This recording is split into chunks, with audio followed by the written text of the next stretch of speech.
Исәнсез, хөрмәтле тамашачылар, эфирда яңалыклар вакыты. Сезнең белән Рәмилә Хәмидуллина. Якутиядан Мәскәүгә Дугайдан Винокуров әлеге маршрут буенча 2021 елның мартында сәяхәткә чыга.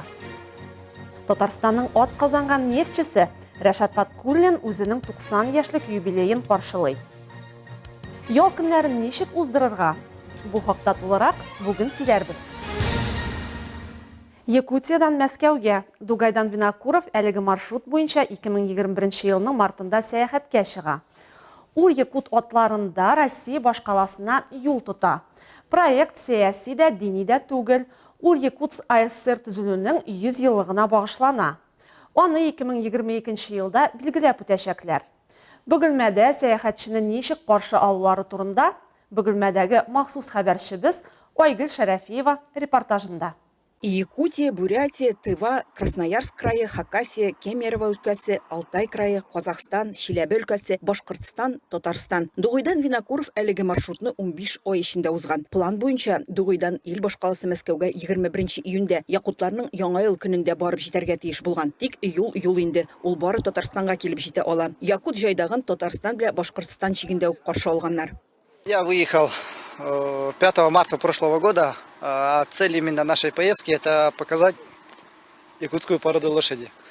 А посвящаем к столетию автономии Якутии.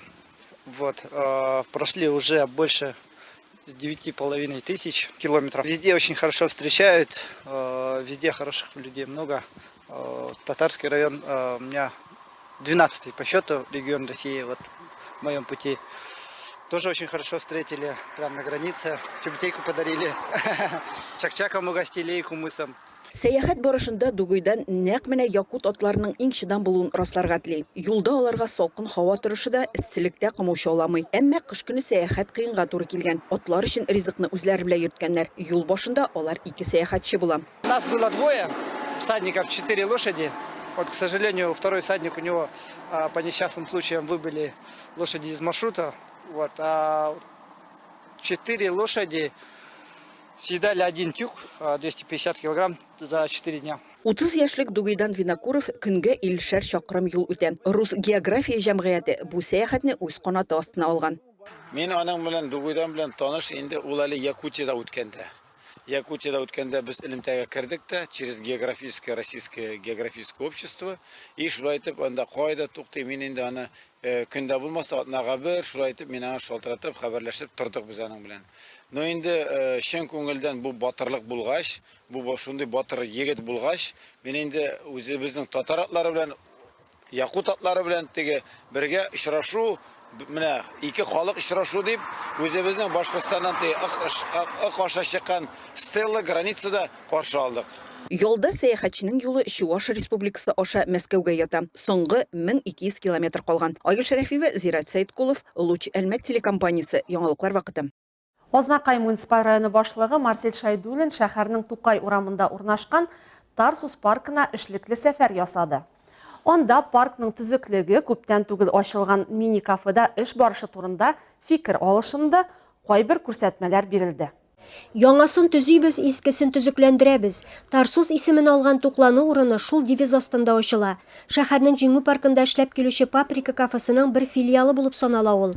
Министрлар кабинеты тарафыннан расланган программа кысаларында муниципаль район карамагында булган хуҗалык корпусына ремонт ясалып, бу бина үз эшчәнлеген рәсми төстә 1 июньнән башлап җибәргән. Тарсус паркында урнашкан Тарсус кафесында барлык ризыклар да хәләл һәм сыйфатлы. Безнең төшерү төркеме бүген Чебуректан авыз итте. Бик тәмле. Льготалы программа акчасына ташлы юл түшәлгән. Бинаны төзекләндерүгә миллионнан артык акча сарыф ителгән. Прежде всего хочу начать с того, что со слов благодарности нашему городу. Менә шундый программалар белән ярдәм итүләре өчен шәһәребезгә, районыбыз җитәкчесе Марсель Зөфәр улы Шайдуллинга зур рәхмәтемне җиткерәсем килә. Әлеге программаның асылы шунда. Муниципаль биналарны арендага алу буенча конкурста катнашырга кирәк. Конкурста катнашып грант тотканнан соң, аның нигезендә 1-2 елда арендалау өчен түләү каралмаган. 3нче елдан 25%, 4нче елдан 50%, 5нче елдан 75% түләү башлана. Бары тик 5 ел узганнан соң гына арендалау өчен 100% түләү башлана. Лет вступает полная арендная плата. Тарсус паркы шәһәрдә халык иң күп җыела торган урыннарның берсе санала. Монда мәчет тә тулы куәтенә эшләп килә. Өлкәннәр өчен дә, яшьләр өчен дә уңайлыклар булдырылган. Барысы да халык өчен эшләнә, диде муниципаль район башлыгы Марсель Шайдуллин. Парк монда бик күп яшьләребез йөри, бик күп балалар йөри, гаиләләр белән, балалар белән киләләр, ял итәләр. Һәм дә шушы кафе бик тә кирәк. Шуңа күрә инде тагын бер тапкыр бик зур рәхмәт үзебезнең эшмәкәребезгә һәм уңышлар телибез. Әле монда тагын планнары бик зур. Паркта спорт белән шөгыльләнү өчен дә, балаларны уйнату өчен дә мәйданчыклар бар. Зур экранда фильм күрсәтү планга кертелгән. Киңәшмәдә кафе һәм аның тирә-ягы торышы буенча фикер алышынды. Илмира Шәрифуллина, Рамил Исламов, Рөстәм Акбаров. Яңалыклар вакыты, Луч, Әлмәт телекомпаниясе. Аның тормыш юлы хезмәттә үткән, аның язмышы башкаларга лаеклы үрнәк. Татарстанның атказанган нефтчесе, хезмәт Кызыл байрагы ордены кавалеры Рәшәт Хәсән улы Фәткуллин үзенең 90 яшьлек юбилеен каршылый. Гомер бәйрәме алдыннан аңарда кунакта Татнефть профсоюз комитеты рәисе Гомәр Еруллин булды. Сөйләшү барышында хезмәттәшләр Татарстан нефте тарихының данлы елларын барлап, истәлекләр белән уртаклашты. Татарстанның атказанган нефтчесе, хезмәт Кызыл байрагы ордены кавалеры Рашат Хәсән улы Фаткуллин Татнефть профсоюз комитетына студент чактау керә. Шуннан бирле менә инде 70 елдан артык аның актив әгъзасы булып тора. Профсоюз рәисе Гомәр Еруллин белән барган сөйләшүдә әнә шуннан башланды. Партии уходят и уходят, даже исчезают иногда. Только профсоюз всегда со мной, и с ним тоже навсегда. Рашат Фаткуллин 1932 елның 26 июнендә Уфада туган. Уфа нефть институтын тәмамлаган белгечнең хезмәт юлы Альметьев Бурнефть бораулау конторасында 1956 елда башлана. Биредә ул мастер, баш инженер булып үсә. Аның рәсеме мактау такталарыннан төшми. Фидакар хезмәте өчен иң әйбәт рационализатор исеме тапшырыла. 1964 елда шәп оештыручы үз эшенең остасы булган белгечне Татнефть җитештерү берләшмәсенең 1 номерлы бораулау эшләре идарәсе директоры итеп билгелиләр. Биредә ул социалист хезмәт ярыш алдынгысы була. Сүз уңаеннан бу исемне ул әле тагын берничә кабат ала. Барлык эшләрне бер системага салып, бердәй механизм итә торган еллар бу. Тәҗрибәсе булган Рашат Хәсәновичны 1970 елда бораулау идарәсенең үзәк инженер-диспетчер хезмәтен җитәкләргә билгелиләр. 1 елдан кабат идарәнең баш инженеры, 7 елдан начальник итеп сайлыйлар. Бу еллардагы алган бүләкләрен санап бетерерлек түгел Рашат Хәсәновичның. СССРның нефть сәнәгате министрлыгы һәм үзәк профсоюз комитетының мактау грамотасы, нефть сәнәгате отличнигы күкрәк билгесе, Татнефть җәмгыяте мактаулы нефтчесе, 2 тапкыр Кызыл байрак хезмәт ордены белән бүләкләнүче улуг шәхес ул Рашат Фаткуллин. Өстәвенә күп санлы хезмәт гөрүләрендә үстерә әле. Кого я воспитал? Первое, Дратский, Николай Григорьевич. Это вот 40 тысяч метров проходки еще никем не превзойдено до сих пор. Это я, так сказать, как директор конторы. Нуридинова я ставил буровым мастером. Он у меня бурильщиком работал, потом его буровой мастер ушел в Сибирь, а я его поставил туда. Очень толковый, значит, смышленый человек и так далее, и так далее. 1974 елда героебыз Шашин исемдәге Татнефть җәмгыяте идарә аппараты генераль директорының бораулау мәсьәләләре буенча урынбасары була. Бу вазифада озак еллар хезмәт итә ул. Аның каршында торган төп бурыч скважиналар фондын булдыру һәм ул җиңеллек белән үтәләде. При мне было пробурено 35 миллионов метров проходки.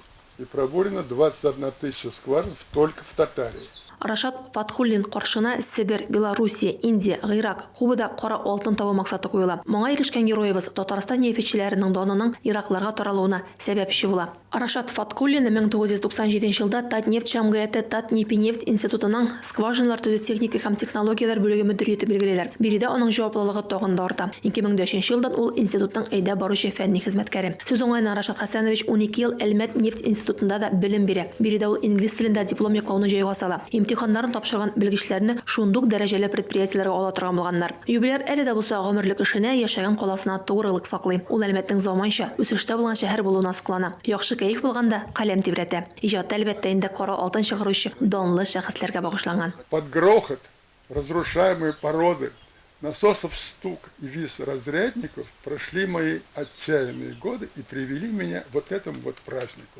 Бывало в жизни трудного немало. Но врать и присмыкаться не привык.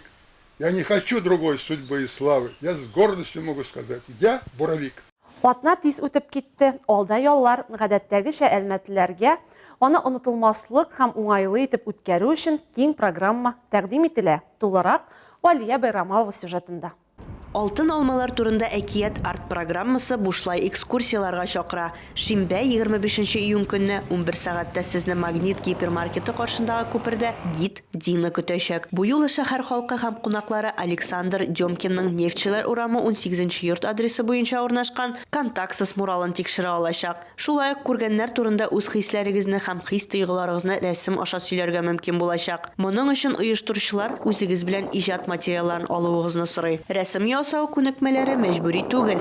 Иң мөһиме үз хисләреңә ышанырга, ә моны ничек эшләргә сезгә аңлатачаклар. Алдан теркәлү кирәк. Шул ук көнне шәһәрнең мәдәни мөхите проекты яңа күңел ачу нокталарын ачачак. Алар Җидәү, Яшьлек скверында һәм Сәламәтлек паркында балалар өчен анимацион программа узачак. Каракүз, Буалар каскады, Студентлар скверларында, драма театры һәм Түбән Мактама мәдәният йорты каршындагы мәйданда җирле һәм башка шәһәрләрдән чакырылган артистлар катнашында концерт программалары узачак. Якшәмбе 26 июньдә шәһәр пляжында сәгать 12-дә Яшел фитнес проекты яңа сезонны ачачак. Программада бәйгеләр, мастер-класслар һәм проекттан тренировкалар. Фестивальгә алдан теркәлү кирәк. Алия Байрамалова, яңалыклар вакыты, Луч Әлмәт телекомпаниясе. Шуның белән тапшырубыз ахырына якынлаштык. Һәр яңа көн сезгә яхшы яңалыкларны алып килүен теләп, мин Рәмилә Хәмидуллина һәм монтажер Алия Байрамалова сезнең белән сау булашабыз. Ялларыгыз күңелле үтсен.